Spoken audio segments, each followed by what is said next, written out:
মরণ নেশা, ইয়াবা ও জঙ্গি সন্ত্রাস প্রতিরোধ কমিটির আহ্বায়ক কবি আদিল উদ্দিন চৌধুরীর সভাপতিত্বে গত 17 এপ্রিল উখিয়া স্টেশন চত্বরে এক বিশাল মানববন্ধন অনুষ্ঠিত হয়।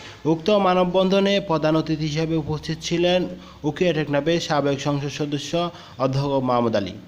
বিশেষ অতিথি হিসেবে উপস্থিত ছিলেন কক্সবাজার জেলা আওয়ামী লীগের সহসভাপতি রাজা শাহ আলম।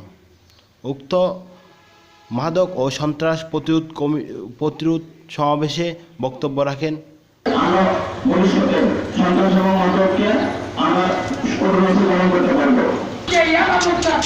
থেকে মুক্তি কেন পারি না, কেন আসেন না, কোথায় লজ্জা, কোথায় দিটা, কোথায় দ্বন্দ্ব?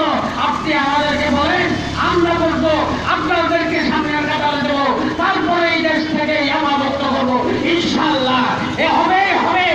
এবং প্রশাসন যদি স্বচ্ছ হয়, প্রশাসন যদি স্বচ্ছ হয়, প্রশাসন যদি নির্লোভ হয়, প্রশাসনের মধ্যে যদি সততা থাকে, নিশ্চয়ই আবার বন্ধ হবে। এই মানববন্ধন আমরা